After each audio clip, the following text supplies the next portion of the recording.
নাহমাদুহু ওয়া নুসাল্লি আলা রাসূলিল কারীম ওয়া আলা আলিহি ওয়া আসহাবিহি আজমাইন। All admire for my Almighty Allah, the most merciful, most beneficent, most omniscient, all giver, all sustainer, the most kind, the source of peace and safety. By no means I am given good atmosphere for taking an online class. So for this, Alhamdulillah, you are most welcome to my YouTube channel.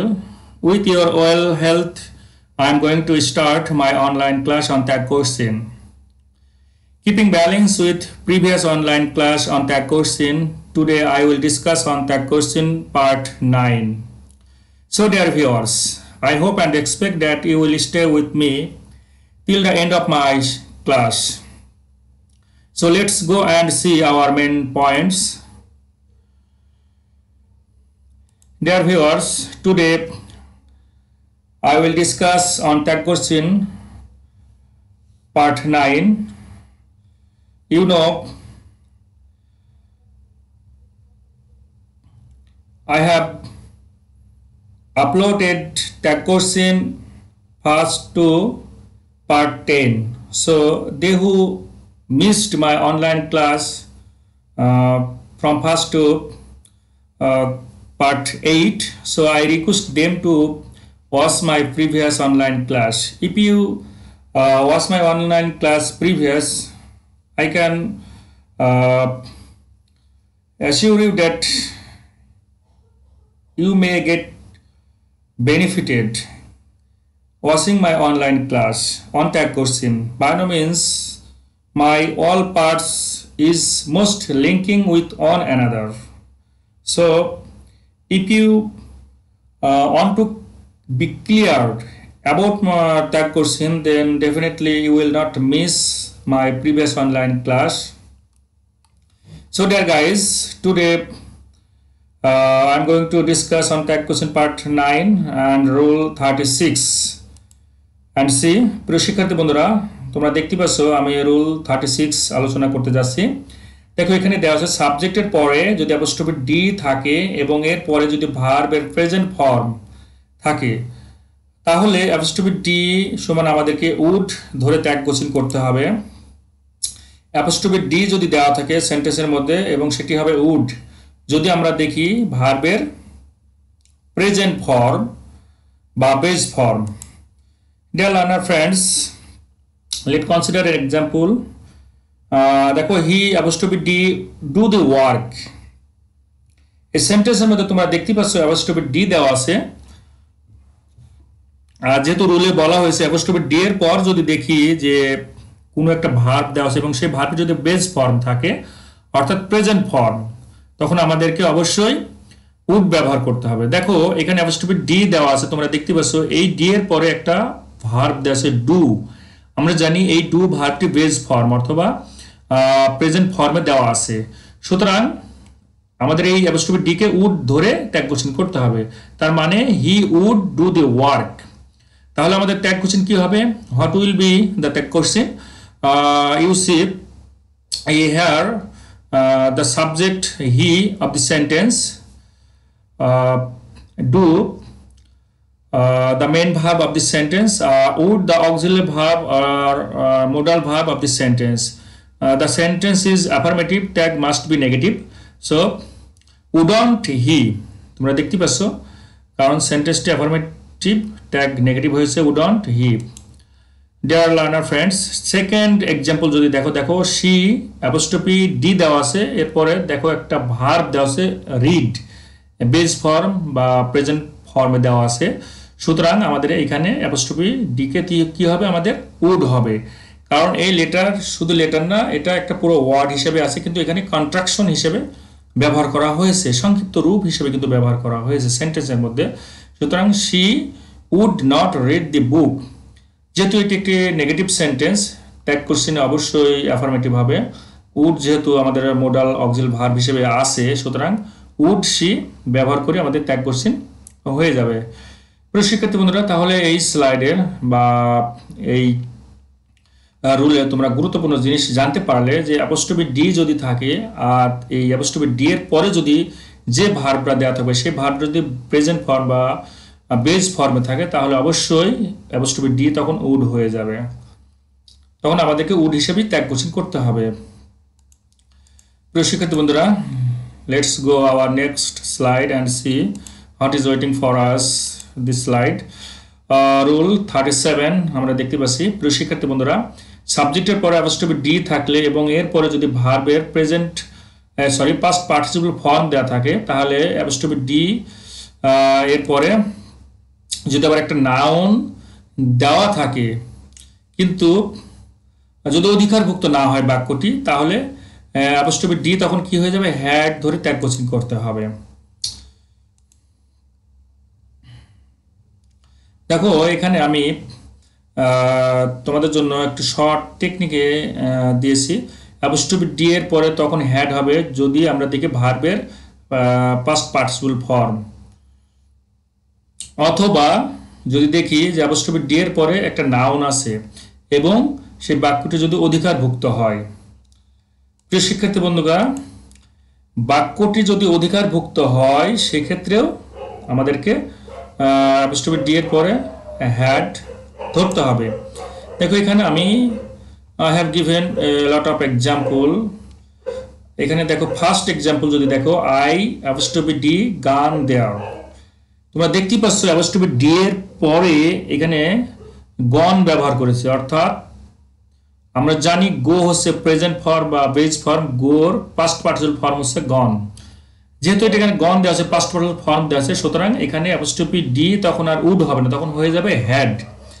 তাই আমাদেরকে had ধরেই tag coaching করতে হবে। তাই এখানে had won't হয়েছে, কেননা এই সেন্টেন্সটি অ্যাফার্মেটিভ সেন্টেন্স, ট্যাগ নেগেটিভ হয়েছে আর সাবজেক্ট এখানে আই দেওয়া আছে, সুতরাং এখানে আই ব্যবহার করেছি, hadn't I. Second example দেখো, they apostrophe D not come here. এখানে দেখো কাম একটা ভার্ব আর আমরা জানি কাম হচ্ছে কি পাস্ট পার্টিসিপল ফর্মে দেওয়া আছে। আমরা জানি কাম প্রেজেন্ট ফর্ম, কাম পাস্ট ফর্ম কেম এবং পাস্ট পার্টিসিপল ফর্ম হচ্ছে আবার কাম হয়। সুতরাং এটা অবশ্যই আমাদেরকে পাস্ট পার্টিসিপল ফর্মে দেওয়া আছে কাম যেহেতু, তাই এখানে আমরা হ্যাড ব্যবহার করি ট্যাগ কোশ্চেন করব। They had not come here. আবার যদি তোমরা মনে করো যে এখানে আমি যেহেতু কাম দেওয়া আছে এটা প্রেজেন্ট ফর্ম, সুতরাং আমি এখানে অ্যাপোস্ট্রফি পর ডি কে উড ব্যবহার করে ট্যাগ কোশ্চেন করবো, তাও কিন্তু তোমরা এখানে উড দে দিলেও কিন্তু হয়ে যাবে, কিন্তু আমি এটা কামটাকে পাস্ট পার্টিসিপল ফর্ম হিসেবে ব্যবহার করেছি, সুতরাং they had not come here. এখানে হ্যাড হিসেবেই ট্যাগ কোশ্চেন আমি হ্যাড ব্যবহার করেছি, আর যেহেতু এই সেন্টেন্সটি নেগেটিভ সেন্টেন্স সুতরাং ট্যাগ কোশ্চেন অ্যাফার্মেটিভ হয়েছে, তাই হ্যাড দে হয়েছে। থার্ড এক্সাম্পল তোমরা দেখো, অত্যন্ত গুরুত্বপূর্ণ একটা এক্সাম্পল আমি দিয়েছি, I apostrophe D a pen. প্রিয় শিক্ষার্থী বন্ধুরা, আমি কিন্তু এই স্লাইডের মধ্যে বলেছি যে অ্যাপোস্ট্রফি ডি এর পরে যদি কোনো নাউন থাকে এবং সেই সেন্টেন্সটি যদি কোনো অধিকারভুক্ত বাক্য হিসেবে বোঝায় তখন অবশ্যই তখন অ্যাপোস্ট্রফি ডিটাকে আমাদের হ্যাড ব্যবহার করতে হবে, হ্যাড ধরতে হবে। দেখো এখানে আই অ্যাপোস্ট্রফি ডি এর পরে এ পেন, এই পেন কিন্তু একটা কি নাউন আমরা জানি, সুতরাং এটা একটা অধিকারভুক্ত বাক্য যে I apostrophe D a pen, that means কি হবে, আই হ্যাড এ পেন, আমার একটা কলম ছিল। আমরা জানি আই হ্যাভ এ পেন, আমার একটা কলম আছে। দে হ্যাভ এ কাউ, তাদের একটা গরু আছে। এই জাতীয় সেন্টেন্স যদি হয়, এর মানে যদি এমন হয় যে আমার একটা গরু আছে, আমার দুটো কলম আছে, আমার একটি মোটর সাইকেল আছে, এই ধরনের বাক্য যদি হয় তাহলে সেই সেন্টেন্সটা অবশ্যই অধিকারভুক্ত বাক্য হয়। আর তোমরা দেখতে পাচ্ছ এই সেন্টেন্সটি একটি অধিকারভুক্ত বাক্য, আর অধিকারভুক্ত বাক্য যদি হয়ে যায় তখন আমাদেরকে অ্যাপোস্ট্রফি ডিটাকে কি ব্যবহার করতে হবে, হ্যাড ধরে ট্যাগ কোশ্চেন করতে হবে। তাই আমি এখানে দেখো হ্যাডন্ট আই দিয়েছি, কারণ এখানে এই সেন্টেন্সটি একটি অ্যাফার্মেটিভ সেন্টেন্স, তাই ট্যাগ নেগেটিভ হয়েছে, আর আই এখানে সাবজেক্ট, সুতরাং হ্যাডন্ট আই ব্যবহার করেছি। দেখো এখানে আমি নাউন বা অধিকারভুক্ত বাক্য আমি এটা ব্যবহার করেছি। প্রিয় শিক্ষার্থী বন্ধুরা, তাহলে এই স্লাইডে সবচেয়ে গুরুত্বপূর্ণ বা ইম্পর্টেন্ট থিম তোমরা বুঝতে পারলে যে অ্যাপোস্ট্রফি ডি যদি থাকে, এরপরে যদি ভার্বের পাস্ট পার্টিসিপল ফর্ম থাকে, তাহলে অবশ্যই আমাদেরকে হ্যাড ধরে ট্যাগ কোশ্চেন করতে হবে। আবার যদি দেখি যে অ্যাপোস্ট্রফি ডি দেওয়া আছে, এরপরে একটা নাউন দেওয়া আছে, তার মানে ওই বাক্যটা দ্বারা অধিকারভুক্ত বাক্য হিসেবে পরিগণিত হয়েছে, সুতরাং তখন আমাদেরকে ওটা অ্যাপোস্ট্রফি ডি কে হ্যাড ধরেই কিন্তু আবার ট্যাগ কোশ্চেন করতে হবে। আর যদি দেখি যে অ্যাপোস্ট্রফি ডি দেওয়া আছে এবং তারপরে বেস ফর্ম বা প্রেজেন্ট ফর্ম দেওয়া আছে ভার্বের, তখন আমাদেরকে উড ব্যবহার করতে হবে। প্রিয় শিক্ষার্থী বন্ধুরা, আমরা 38তম রুল দেখব। দেখো এখানে দেওয়া আছে সাবজেক্টের পরে অ্যাপোস্ট্রফি ভি থাকলে এবং এর পরে ভার্বের পাস্ট পার্টিসিপল ফর্ম যদি থাকে, অথবা যদি অ্যাপোস্ট্রফি ভির পরে যদি নাউন থাকে, মানে অধিকারভুক্ত বাক্য যদি হয়, তাহলেও অ্যাপোস্ট্রফি ভি কে আমাদের হ্যাভ ধরে ট্যাগ কোশ্চেন করতে হবে। এখানে দেখো শর্ট টেকনিক আমি দিয়েছি, অ্যাপোস্ট্রফি ভি ই সমান হ্যাভ তখনই হবে যখন ভার্বের পাস্ট পার্টিসিপল ফর্ম হবে, অথবা ভার্বের পরে কি থাকবে একটা নাউন যদি থাকে এবং বাক্যটা যদি অধিকারভুক্ত হয়। Let consider an example. I apostrophe V played football excellent. দেখো অ্যাপোস্ট্রফি ভি ই দেওয়া আছে, এরপরে কিন্তু প্লেড দেওয়া আছে, তোমরা দেখতেই পাচ্ছ। আমরা জানি প্লে মানে খেলা করা, প্লে হচ্ছে বেস ফর্ম বা প্রেজেন্ট ফর্ম, আর প্লেড হচ্ছে পাস্ট পার্টিসিপল ফর্ম। যেহেতু পাস্ট পার্টিসিপল ফর্ম, সুতরাং এখানে ভি কে আমরা হ্যাভ ব্যবহার করে ট্যাগ কোশ্চেন করব। আর যেহেতু এই সেন্টেন্সটি অ্যাফার্মেটিভ সেন্টেন্স, সুতরাং ট্যাগ কোশ্চেন নেগেটিভ হবে, হ্যাভন্ট আই, কারণ এখানে সাবজেক্ট হিসেবে আই দেওয়া আছে। সেকেন্ড এক্সাম্পল দেখো, we apostrophe V an elephant, a horse, a খাও। দেখো এখানে ভিই অ্যাপোস্ট্রফি ভি এর পরে এলিফ্যান্ট একটা নাউন দেওয়া আছে, হর্স একটা নাউন দেওয়া আছে, কাউ নাউন দেওয়া আছে, সুতরাং এই বাক্যটি দ্বারা অধিকারভুক্ত বাক্য বোঝানো হয়েছে। কেননা দেখো we apostrophe V an elephant, a horse, a cow, মানে হচ্ছে we have an elephant, a horse, a cow, মানে আমাদের একটা হাতি আছে, একটা ঘোড়া আছে এবং একটা গরু আছে। তার মানে কি এগুলো অধিকারভুক্ত বাক্য, আর এই ধরনের অধিকারভুক্ত বাক্য হলে অ্যাপোস্ট্রফি ভি কে আমাদের হ্যাভ ধরে ট্যাগ কোশ্চেন করতে হবে। যেহেতু সেন্টেন্সটি অ্যাফার্মেটিভ, তাই ট্যাগ নেগেটিভ হয়েছে, হ্যাভন্ট উই। প্রিয় শিক্ষার্থী বন্ধুরা, তাহলে তোমরা পরিষ্কার হয়েছ উদাহরণগুলোর মাধ্যমে যে এই ধরনের সাবজেক্টের পরে যদি অ্যাপোস্ট্রফি ভি থাকে এবং তারপরে পাস্ট পার্টিসিপল ফর্ম থাকে, অথবা অ্যাপোস্ট্রফি ভি এর পর নাউন থাকে এবং অধিকারভুক্ত বাক্য হয়, তাহলে আমাদেরকে অ্যাপোস্ট্রফি ভি কে হ্যাভ ধরে ট্যাগ কোশ্চেন করতে হবে। প্রিয় শিক্ষার্থী বন্ধুরা, আমরা এখন রুল 39 আলোচনা করব। সাবজেক্টের পরে অ্যাপোস্ট্রফি এস থাকলে এবং এর পরে ভার্বের পাস্ট পার্টিসিপল ফর্ম যদি দেওয়া থাকে, অথবা অ্যাপোস্ট্রফি এস এর পরে যদি একটা নাউন থাকে, তখন আমাদেরকে কি করতে হবে? অ্যাপোস্ট্রফি এস কে হ্যাজ ধরে ট্যাগ কোশ্চেন করতে হবে। প্রিয় শিক্ষার্থী বন্ধুরা, let consider an example and I have given a short technique. Apostrophe V, that means has তখনই হবে যদি দেখি ভার্বের প্রেজেন্ট পাস্ট পার্টিসিপল ফর্ম অথবা অ্যাপোস্ট্রফি এস এর পর একটা নাউন দেওয়া আছে এবং সেই বাক্যটি অধিকারভুক্ত বাক্য। দেখো এখানে দিয়েছি he apostrophe S done the work well. এখানে অ্যাপোস্ট্রফি এস এর পরে দেখো ডান, আমরা জানি ডু প্রেজেন্ট ফর্ম বা বেস ফর্ম, ডু এর পাস্ট পার্টিসিপল ফর্ম হচ্ছে ডান, সুতরাং পাস্ট পার্টিসিপল ফর্ম যেহেতু দেওয়া আছে, তাই অ্যাপোস্ট্রফি এস তখন কি হয়ে যাবে? হ্যাজ হয়ে যাবে। আর তোমরা দেখতে পাচ্ছ এই সেন্টেন্সটি একটি অ্যাফার্মেটিভ সেন্টেন্স, ট্যাগ নেগেটিভ হয়েছে, হ্যাজন্ট হি, কারণ এখানে হি সাবজেক্ট হিসেবে দেওয়া আছে।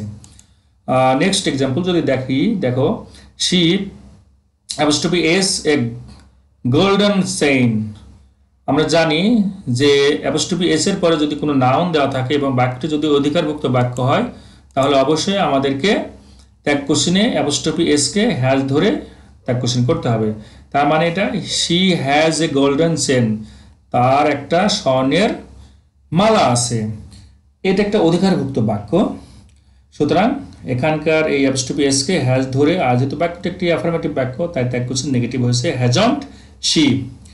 প্রিয় শিক্ষার্থী বন্ধুরা, গুটি গুটি পায়ে একেবারে আমরা প্রায় শেষ প্রান্তের দিকে চলে এসেছি। আমরা রুল 4টি আলোচনা করব। দেখো এখানে দেওয়া আছে সাবজেক্টের পরে অ্যাপোস্ট্রফি এস যদি থাকে এবং এর পরে যদি ভার্ব প্লাস আইএনজি অথবা অ্যাপোস্ট্রফি এস এর পর নাউন বা অ্যাডজেক্টিভ অধিকারভুক্ত বাক্য যদি না হয় সেটি, তাহলে অ্যাপোস্ট্রফি এস কে ইজ বা অজ ধরে ত্যাগ কোশ্চেন করতে হবে। দেখো অ্যাপোস্ট্রফি এস সমান ইজ অবলিক অজ যদি ভার্বের সাথে আইনজি যোগ থাকে অথবা অ্যাপোস্ট্রফি এস এর পর নাউন থাকে কিন্তু সেই বাক্যটি অধিকারভুক্ত বাক্য না। Let consider an example. উদাহরণ হয়তো দেখলে আমরা পরিষ্কার হব। দেখো he apostrophe S playing cricket in the sun. শিক্ষার্থী বন্ধুরা এখানে দেখতেই পাচ্ছ অ্যাপোস্ট্রফি এস এর পরে আমরা একটা ভার্ব দেখতে পাচ্ছি এবং সেই ভার্বের সাথে আইএনজি যুক্ত আছে, অর্থাৎ প্লের সাথে আইএনজি যোগ করা আছে, প্লেইং। সুতরাং এই ধরনের যদি ভার্বের সাথে আইএনজি যুক্ত কোনো সেন্টেন্স দেখি তখন আমাদের অ্যাপোস্ট্রফি এস কে ইজ অথবা ওয়াজ ধরে ত্যাগ কোশ্চেন করতে হবে। যদি আমরা এখানে ইজন্ট হি অথবা অজন্ট হি ব্যবহার করি তাহলে ত্যাগ কোশ্চেন হয়ে যাবে, এর যে কোনো একটি দিলেই হবে, ইজন্ট হি অথবা অজন্ট হি। প্রিয় শিক্ষার্থী বন্ধুরা আমরা দ্বিতীয় উদাহরণ দেখি। She apostrophe s ill yesterday. দেখো এখানে আমি এই রুলের ভিতরে কিন্তু বলেছি যে অ্যাপোস্ট্রফি এস এর পরে যদি কোনো নাউন বা অ্যাডজেক্টিভ দেওয়া থাকে কিন্তু সেই বাক্যটি অধিকারভুক্ত বাক্য নয়, তাহলে অবশ্যই অ্যাপোস্ট্রফি এস কে ইজ অথবা ওয়াজ ধরে ত্যাগ কোশ্চেন করতে হবে। দেখো শি অ্যাপোস্ট্রফি এস এখানে ইল এস্টারডে দেওয়া আছে কিন্তু বাক্যটা অধিকারভুক্ত নয়, কারণ তোমরা মানেটা শুনলে হয়তো বুঝতে পারো যে না এটা অধিকারভুক্ত বাক্য না।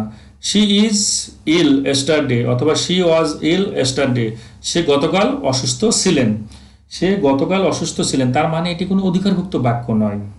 যেহেতু এটি অধিকারভুক্ত বাক্য নয় সুতরাং কি হবে, আমাদের ট্যাগ কোশ্চেন হবে অজন্ট শি, কেননা বাক্যটি অ্যাফার্মেটিভ বাক্য, তাই ট্যাগ কোশ্চেন নেগেটিভ হয়েছে। এটা হবে কি শি ওয়াজ ইল এস্টারডে। এটা ওয়াজ কেন হলো, ইজ কেন হলো না, কারণ তোমরা জানো এখানে একটা এস্টারডে অর দেওয়া আছে, আমরা জানি এস্টারডে দ্বারা গতকাল অর্থাৎ অতীতকে বোঝায়, সুতরাং ওয়াজ ব্যবহার করেছি, ওয়াজন্ট শি। প্রিয় শিক্ষার্থী বন্ধুরা থার্ড এক্সাম্পল যদি দেখি, দেখো he apostrophe S a good student.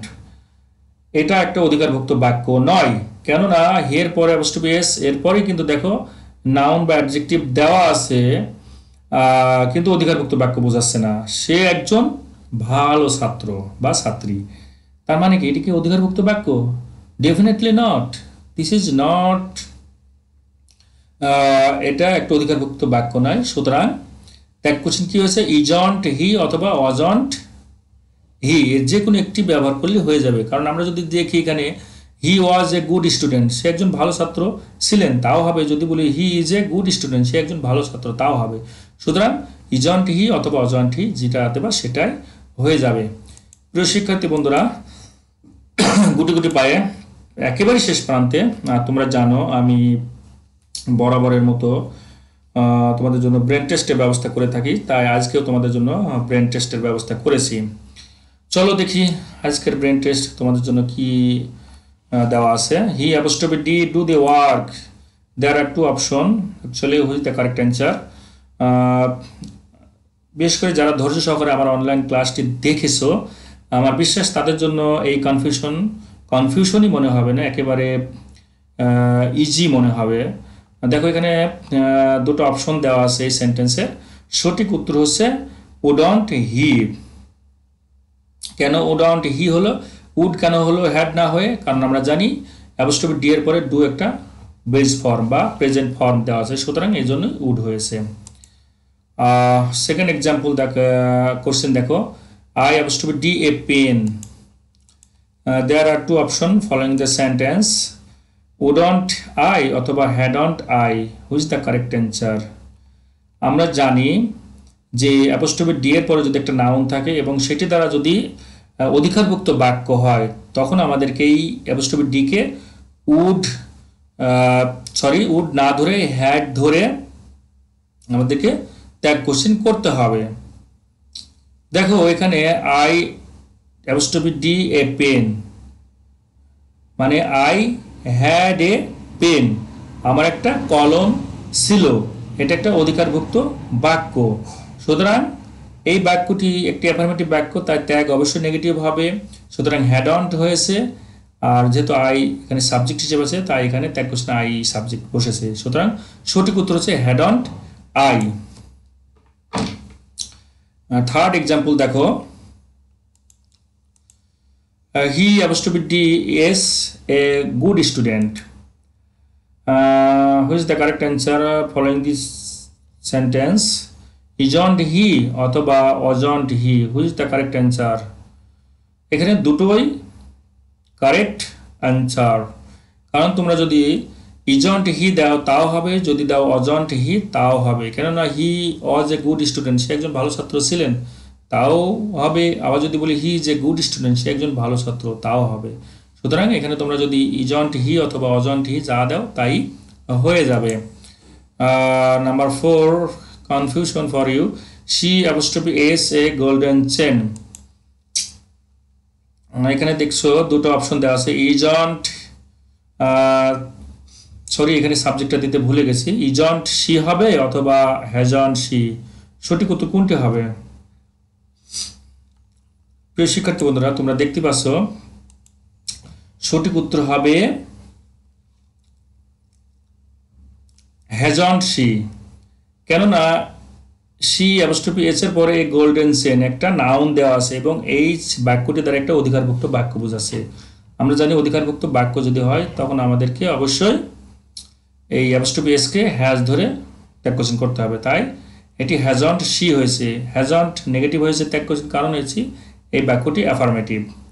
প্রিয় শিক্ষার্থী বন্ধুরা, 5 নাম্বার এক্সাম্পল, সরি কনফিউশন যদি দেখি, দেখো I apostrophe have played football excellent. এখানে apostrophe ভি এর পরে দেখো প্লেড দেওয়া আছে, অর্থাৎ মূল ভার্ব পাস্ট পারসন ফর্ম। যদি এই ধরনের বাক্য হয় তখন আমাদেরকে এই হ্যাভকে কি করতে হবে, sorry apostrophe V K have ধরতে হবে। আর যেহেতু বাক্যটি অ্যাফার্মেটিভ তাই ট্যাগ নেগেটিভ হয়েছে, হ্যাভন্ট আই।